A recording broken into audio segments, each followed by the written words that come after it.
kitties.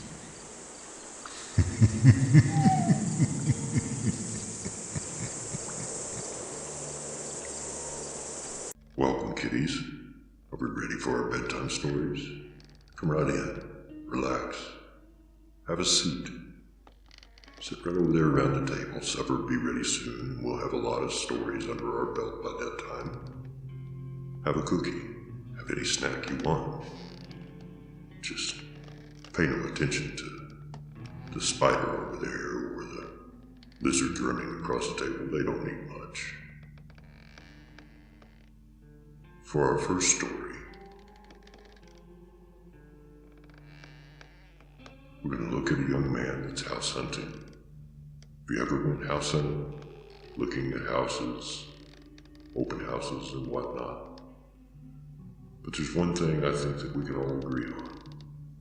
When we go into what we believe is an empty house, we expect it to be empty.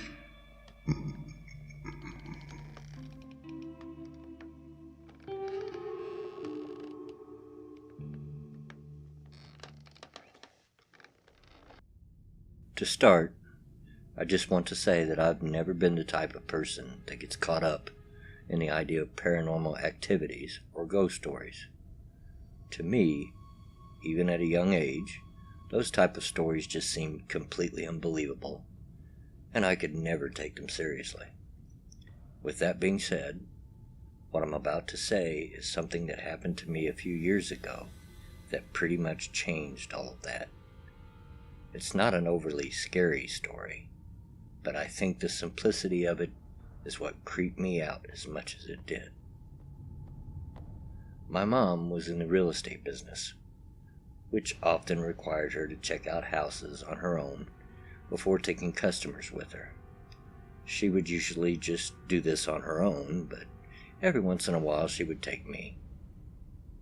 Well, this house comes on the market that many other agents apparently say is haunted, and my mom figured she'd take me along. I'll be honest, the house was pretty creepy, completely covered in vines, but whatever. It's an old house, not really a big deal or out of the ordinary. We go in and look around the first floor. For the most part, it seems like most houses that she takes me to. It is still furnished and has the smell of a house that's been empty for a while. The first thing that struck me as a little bit odd was that they had one of those old-style box TVs, and it was playing some old black-and-white World War II documentary. It just made the house seem really old and gloomy. We eventually made our way upstairs to look at the bedrooms. The second floor was set up so that there was one long hallway with 2 or 3 doors staggered down its length. The first room was normal enough, but as we got to the second room, we saw it was completely full of stuffed animals. And not the toys, but a whole room dedicated to real stuffed animals. Even though I thought that was pretty strange, the room was fine besides that. Pretty neat and nothing out of place. Wanting to get out of that room, we went down the hallway to check out the final bedroom, which again was fine. We're on our way to go downstairs, and for some reason, as we passed the second room, I looked back in and immediately stopped in my tracks, because there was now a chair directly in the center of the room. We were both positive that it was not there before, since we would have literally walked into it when we were in the room before. But nonetheless, there it is, sitting directly in the middle of the room, like it was meant to be there. Obviously, we got out of the house pretty quickly after seeing that. It was something so simple, but what really got me was that there was no explanation for it. We were the only two in the house, and neither of us went off on our own to check out a room without the other. So how the heck does a chair randomly move in arguably the weirdest room in the entire house? I consider myself a pretty logical person, and the fact that I can't think of a single explanation for what happened is why thinking about that house still bothers me so many years later. On a side note, in the few years after we looked at the house, it was sold 5 or 6 times, with almost all of the homeowners saying that strange things would happen when they were in the house. Like someone didn't want them living there. What a pity. I think the house was just trying to pull out a chair and make them feel welcome, don't you? Oh, well, some people just don't appreciate good hospitality. You know, we all love scary stories, watching horror movies. One of the classics is Texas Chainsaw Massacre. I've seen it many times, as well as probably you have. But have you ever asked yourself the question, what would happen if you ran across that house for real?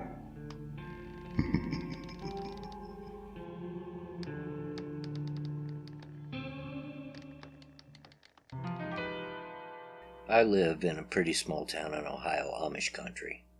During high school, we would always try to cure our boredom by finding off-the-path places to go. One night, we watched the original Texas Chainsaw Massacre and figured it would be a great idea to go to an abandoned house my buddy knew about. To get to this house, we had to park on a gravel road, cross a river, and walk about a mile into the woods. There were about 10 of us on the trip, all with flashlights, and I brought my shotgun just for giggles. We make it through the woods and walk up to the house. It's a turn-of-the-century mansion with no driveway and has clearly been abandoned for a long time. We can't walk inside because the second floor collapsed into the first. As we're walking around the outside, one of my buddies noticed a bunch of writing on one of the walls. As we take a closer look, we notice that at the end of the writing are 10 different initials. Each initial matches a different person in our group. That really creeped out a bunch of the girls because we were already on edge after watching the movie, and they all wanted to get the heck out of there. As we turned to walk away, I heard my buddy yell from the other side of the house, "Hey, I found something." We all run over there, and he is staring into a first floor window. We point his flashlight to the window, and there is a white wedding dress tied to a rope hanging from the ceiling. Across the front is what looked like a huge blood stain. We immediately backed away from the window, but after 2 steps, I felt a shift beneath my feet. Next thing I know, there is a loud crash, and 6 of us are falling to the ground. We fell about 10 feet under the house into a large room. It wasn't a basement because it was just dirt walls and a floor. I shined my flashlight around, and it honestly looked like a room from Texas Chainsaw. Old ropes, chains, rusty hooks, saws, and all sorts of crap was neatly placed on tables and hooks on the walls. I never took a second look before my buddy was screaming and yelling for us to get the heck out of there, and started reaching down the hole to pull us out. Everyone got out all right, except for one guy who landed awkwardly when we fell and hurt his ankle pretty bad. 2 guys carried him through the woods, and to the car while everyone else stayed in a tight grouping as we walked back. I had my shotgun with me, so I took up the rear, walking backwards the whole way out. The safety was off, and I had never been more ready to shoot anything that walked up. The next day, a couple of us went back while it was light out. As we pulled down the gravel road, there were 3 cop cars on the side of the road. We pulled up next to them and asked what was going on. Apparently, somebody heard us the night before and called the cops. When the cops got back in the woods, they investigated the house, and it turns out it was a meth lab / murder scene. I never heard too much after that, and I don't think they ever found the people who were using it. I still get freaked out sometimes when I think back on if we had stumbled onto the house while the drug guys were there. Now, I'm sure that the owners of the house were really just a bunch of cut-ups, aren't you? You know, love is a funny thing. It can cross a lot of boundaries: age, sex, race, and sometimes, now and again, it can even be very, very one-sided.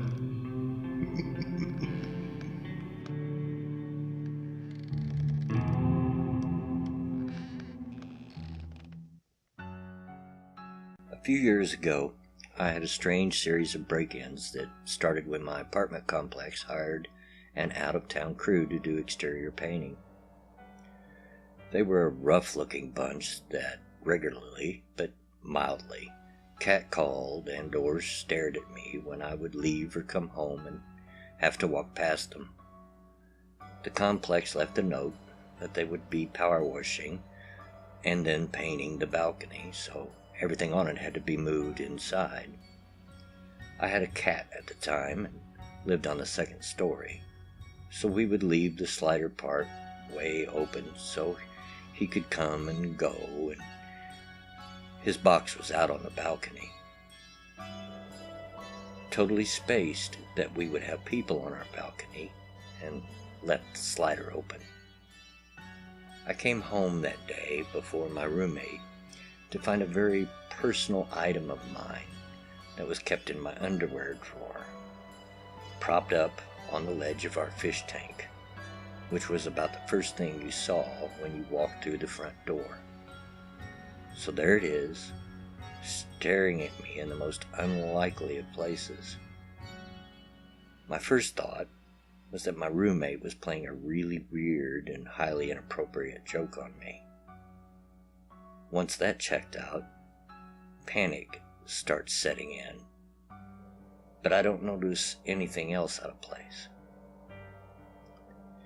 There was also cash and a small amount of pot where this item was kept, but both of those things were undisturbed.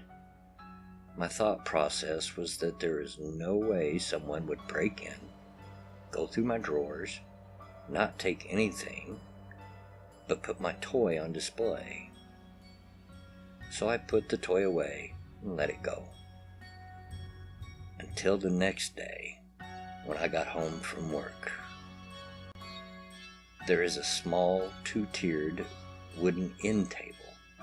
It looked kind of old, like from a thrift store. Set up outside my door with the following items: fertility god statue, still burning incense, used but not still burning candles, crystals / rocks, and a plant. I immediately start going door to door to ask my neighbors if they did it, or may have seen someone putting it up. No one saw anything. I then call anyone I knew who might do such a thing as a prank to let them know I'd be calling the police and having the items fingerprinted, so the jig was up. But they all gave me the same response, that not only was it not them, to call the police immediately. I wait in my car for my roommate to get home. He's a Texan that is always packing and very protective. It's like a brother to me. And go inside to scope things out and wait for the police, who wouldn't be there for about an hour. The first thing I noticed was that there were 2 small frames along my windowsill that the pictures had been removed from. One of me and my son, one of me and my best friend. I go to my bedroom. The toy from the previous day was on my bed. At this point, if it were a movie, you'd be yelling at me to get the heck out of there and never return. But strangely, when you're in the situation, it all seems so surreal. You're in your own house, surrounded by your familiar things, and you just don't feel a sense of immediate danger. You just keep thinking that there has to be some normal explanation. Someone's gonna fess up that they're messing with you. The cops come, take prints, take one look at the shrine, and tell me I should be very concerned and probably consider moving. My roommate understood, of course, so I made arrangements to move over the next couple of days. Nothing in those next couple of days happens, except for some time during the evening, after the cop left, but before we could do it, the shrine was taken down, then reappeared the next day while we were at work. It was then immediately removed by the roommate before I got home.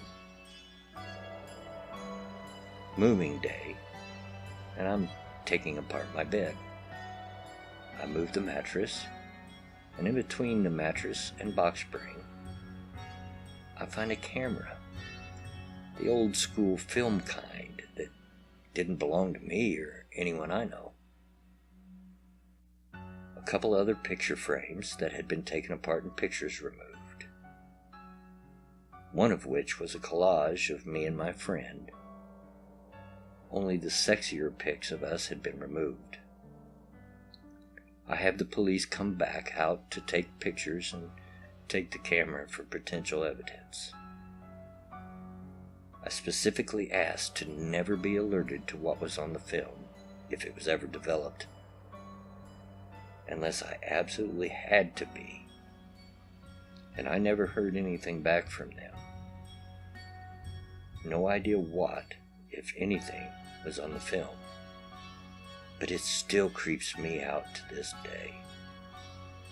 I have a very light dating history, not to mention I live with a man, and am close with my son's big weightlifter father, who comes by every couple of days.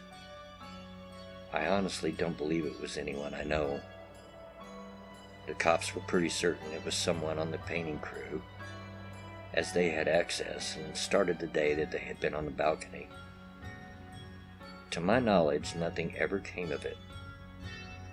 I was out of there in 2 days and never looked back. My roommate never had anything strange happen again.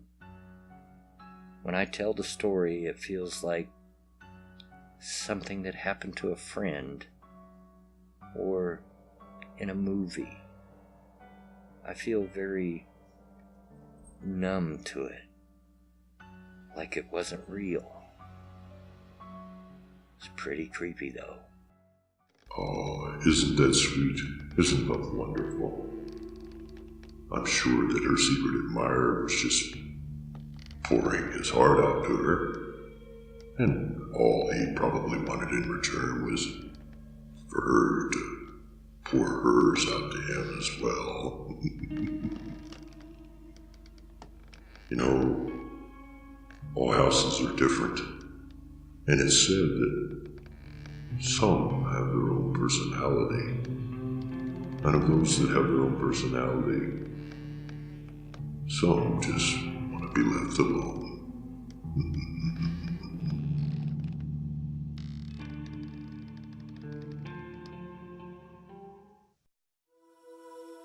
When I was in high school, I had a really good friend who lived next door to a house that was always up for sale. People would move out in the middle of the night without a word, and it hadn't had the same owner for more than 6 months straight for a couple of years. One night, we were really bored, and he suggested we go explore the house next door since it had sat empty for a while. We go around back, and there's a dog door that he can crawl through, and he unlocks the door and lets me in. The house itself is really unremarkable. It looked like it was built in maybe the 1950s and was a craftsman-style house in an older, nicer part of the town. My friend's house was similarly built.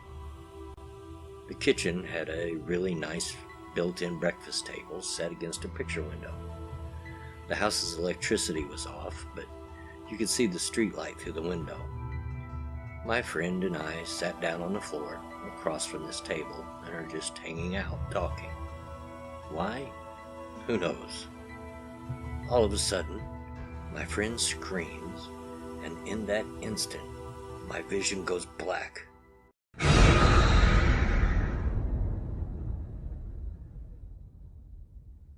But it wasn't that I just couldn't see. My body was engulfed in this sickly coldness from head to toe. I started screaming, and I feel my friend's hand grabbing mine and pulling me in some direction forcefully. My vision slowly came back. I started to warm up when I realized that we're outside under the streetlight. It was December. It should have been much warmer inside of that house. Finally, I look at my friend, and he looks scared. I'm really confused and kind of panicked myself, and finally ask him what had happened. He says that as I was talking, a black thing, this figure that was all black and only had the vague shape of a girl, crawled out from under the table and sat on top of me. Apparently, I started groping around with my eyes wide open, like I couldn't see, and he was so freaked out he pulled me out of the house. We're still friends, and we bring it up every now and then, but the story itself never changes, and it still sends chills down my spine. To this day, I've never felt such blackness or coldness in my life. It was palpable, almost sticky. For a couple of days afterwards, I couldn't shake this unsettling feeling, and I could never walk past that house again. I'm scared to get out of bed now. I just don't understand some people sometimes. Scared of their own shadows. Or in this case, scared of someone else's. But you know, shadows don't always just occur in empty, abandoned houses. Sometimes they travel around, and sometimes they come visit you in your own house.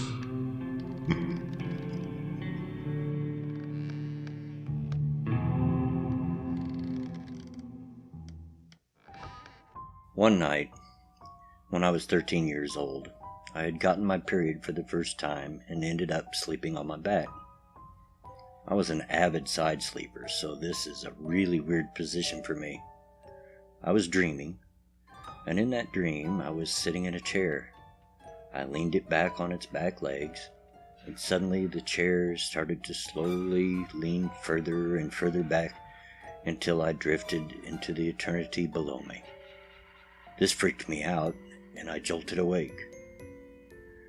When I awoke, there was a figure leaning, hovering directly above my face, and all I saw was a hooded, white, flat, ovular, and relatively featureless face with big, ovular, glassy eyes, and an expression like it was determined to devour my eternal soul. The face was humanoid, very two-dimensional, with thin, quivering, angry lips, and 2 holes where its nose would be, with eyebrows arched high up upon its forehead. I could feel an unworldly hate burning right through me as it loomed over me. It was absolutely the most helpless I have ever felt and would ever feel, because it was more than just my life I felt was at stake. I tried to move, scream, breathe, anything, and couldn't. It was paralyzing me with its hate. I finally was able to let out the tiniest whimper, and as soon as that sound escaped me, it stood straight up and paced back and forth at the foot of my bed, still staring. It was like a force field was erected around me, and the frustration of it trying to get at me again was radiating throughout the room. It looked like a starving tiger behind glass, longing to lunge at its vulnerable prey, if only it weren't for the barrier between us. It was tall, almost all the way to the ceiling tall, and very thin, wearing a long black cloak that covered everything except that terrifying face. I realized that it hadn't been floating over me. It had stood at the foot of my bed and leaned over it to hover its face over mine. I sat up in my bed, still frozen, just staring at it. My closet door behind it was cracked a few inches, and it swooped in there and peered out at me, never having broken eye contact. It continued to stare, quivering with hate and frustration, until it slowly faded away.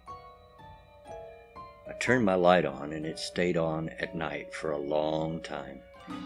I never slept with that closet door open again, and I didn't sleep again that night. I stayed the night in the living room with all of the lights on, just sitting on the couch. I later dismissed it as sleep paralysis for several years. It was a very believable and plausible explanation. Then, I became friends with a girl who confided in me and told me a story. She was up late at night by herself, with her door open. Something out in the living room by the kitchen caught her eye, and when she looked at it, she saw a figure standing there, beckoning her to approach it. She looked away, refocused on it, and it was still there. When she described it, she described the exact same creature that had attacked me. We each got a sketchbook and drew what we saw. And when she showed me hers, I was staring at my attacker all over again. She had never heard my story before telling hers.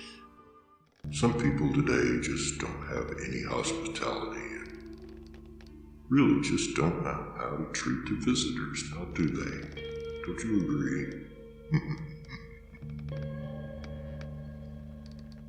Urban exploration is a pretty big thing today, especially on YouTube.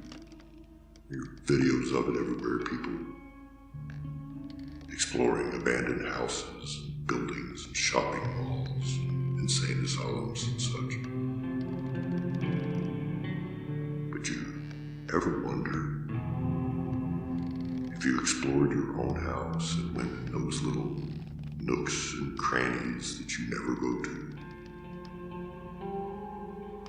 Ever wonder what exactly you would find?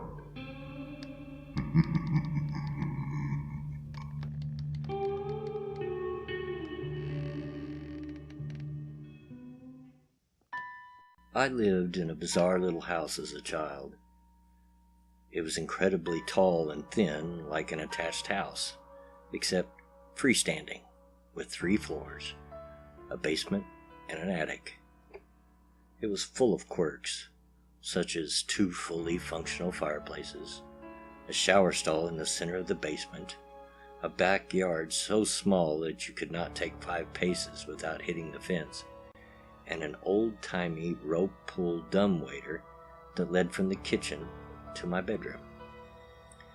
I loved that weird little place, but unfortunately it was incredibly old, and half of its charm was the fact that it seemed to have been designed by an inarticulate conclave of lunatics, and eventually the repair costs exceeded what my parents were willing to sink into it, and we had to move. Preparing for the move was a chore.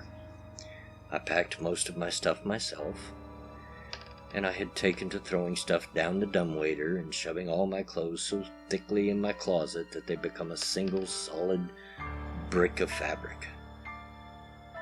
While clearing that closet out, in fact, I came across a feature I hadn't noticed before: an attic entrance in the roof.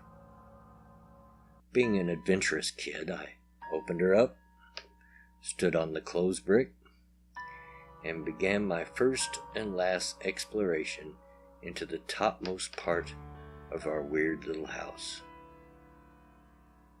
The first thing I noticed was that it wasn't as dark as it should have been. The place was strung with old red Christmas lights which still burned with leftover incandescence, and a dozen little cracks and holes peeked down into all the bedrooms below. The second thing that I noticed was that the place was set up for habitation. The insulation was plasticed away. There was an old gurney piled with sleeping bags and sheets, and a rusty mint and green refrigerator which still worked when I tested it. The third thing was the bones. There were a lot of bones. I was a kid at the time, with a limited understanding of anatomy, but there were bones of all types heaped into a series of piles around the center of the attic. Small and large, clean and white, from every and any imaginable sort of creature, haphazardly stacked in a half-dozen osseous clumps. 2 of them were blackened, as if someone had tried to burn them, and the walls nearest those blackened piles were scrawled in dark bone char messages. Mostly they were just smears, but the word "sorry" appeared more than once. That room had been sitting over my head for 8 years while I slept. What a charming and homey house that sounds like. I don't know why they would want to move. Sounds like a perfectly good homestead to me. You know, we've already talked about some shadows, shadows of people, shadows of other people. But some shadows have more substance. In fact, some shadows may not be shadows at all.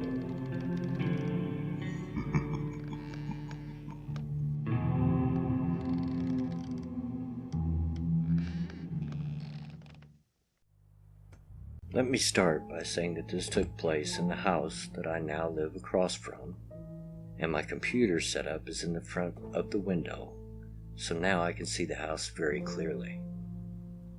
Okay, so when I was about 13, I often went over to my best friend's house, who lived directly across from me. It didn't really matter what time of day or night it was, and the nice thing about it was his stepmom and dad are excellent friends with my dad, so I'd just walk over to his house every day and play GameCube and whatnot with him until I decided to go home. Sometimes I would just spend the night. Well, one night, around 2 a.m., I walked out of my front door, and outside my house is a dirt field, mostly full of weeds. Well, I'm walking over, and all of a sudden, I get a chill and I get goosebumps. But I really didn't think much about it. Well, after about 20 steps or so, I look to the field and I see a silhouette of a person. And it seemed that this person was leaning along my neighbor's fence. I get really nervous and I begin to panic, so I act like I don't see him.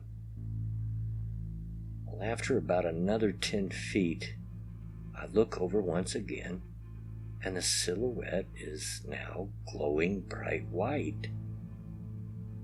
And I don't know what happened, but it drew me closer to it. So much so that I changed the way I was walking and started to head towards it. After walking about 15 feet, I hear a really deep, terrifying laugh. And the silhouette changes shapes, and I swear on my life, I come out of this trance it put me in. And then I saw that it looked like horns were coming out of its head. So I started to panic again and was almost in tears just from fear. I sprint towards my friend's house, and after about 2 seconds of running, it sounded like it was chasing me. But when I turned around, I didn't see it. But when I turned back around, it was in front of my friend's house, staring into the window and making the same laugh as before. I am completely lost on what to do, so I ran to his parents' car. They would leave a garage door opener inside the car under the seat. I didn't really understand why they did this, but they did. As I open the garage door, I hear panting and footsteps getting closer and closer.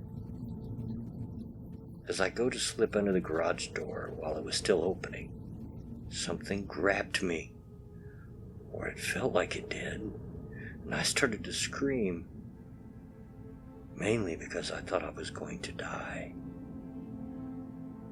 After about 2 seconds of this, a bright light flashed, and I promise I saw an angel, or what looked like one, in the lot next to my house. I got up as fast as I could and hit the garage door button. But this silhouette of what seemed to be an angel suddenly made me feel very calm. I told my friend what had happened, and I thought he would just call me a liar or just plain dumb for even thinking I saw what I did. But he told me that he had seen a lot of things that he couldn't really explain over in my lot at night, even outside his window. When he saw them, he just wouldn't move and would close his eyes. The object he was describing sounded just like what I had seen. Not even 2 hours later, we were playing a movie, and we could hear a scratch behind us. We look behind us and see a silhouette, and all of a sudden I realize it's the same thing I saw outside the window, and the same thing I'd seen in the lot next to my house. He instantly said, "Dude, don't move." So I trusted him. I whispered to him that this is what I saw earlier, and he said this is the thing that he had been seeing for months now. After about a minute of us not moving, and this silhouette looking at us, it banged on the glass, and we started to freak out and ran into his living room. Scared to death at this point, we had no idea what to do. But he started to cry, thinking that it was after him and me, and He was convinced we were going to die. All of a sudden, the same silhouette is in the hallway that leads to the living room. We both start screaming and yelling for his parents, and we run to the couch and hide under the blankets that were on the couch. After about a minute of us crying and freaking out, his dad walks out and asks what the fuss is about. Tells us it's almost 5 a.m. We explained to him what happened. He just said it was our imagination. And that was that. For that night. About a month later, my friend called me at roughly 2 a.m. and said he saw a lot of black things walking around my house. I instantly woke up my dad, told him that someone was outside. He went out, but he didn't see anything. But when I went back to my room, I saw 2 silhouettes right outside my window. I decided to sleep in his room because I was so scared. I remembered that my friend was on the phone when I told my dad, so I went back to the phone and he's screaming for his parents. He picks up the phone and says to me, "Dude, I think they're in my house." After a few seconds, I hear banging on his door and he begins to scream louder and louder. Then after about 2 minutes of banging, his parents come in and ask him if he's okay. A week later, they moved out of the house, not saying why or anything. But me and my friend are still best buds to this day. I wouldn't stop asking him to tell me what happened till about 2 months ago when I told him that I saw the silhouettes again outside my house. I probably should have said that we moved into his house about a month and a half after they moved out because it was a bigger house and it was on the market for a good price.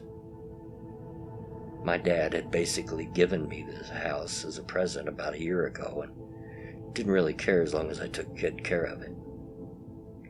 Anyway, after I told him that, he told me exactly what had happened and said that if it gets worse, I need to do something about it. He had told me that there were black outlines of people all around his house, and his dad and mother both knew about what was going on, but didn't want to scare him. He had told me that it felt like something or someone was standing on his shoulder and something was holding his feet, almost like they were trying to drag him through the floor. His parents then came in and it all stopped. That is my story, guys. And to this day, I still see the silhouette of something every now and then. I don't know if it's my mind or what, but it still scares the crap out of me. I have no idea what it is that we saw that night, and after that I've tried everything to find out what it is. There's just nothing out there that says anything about it. Well, it just goes to show that when you move into a home, you never quite know just what the neighbors are going to be like, do you? Well, that's all the stories I have for tonight, kiddies. Thank you for coming. Please stick around for supper. And until next time, have very pleasant nightmares.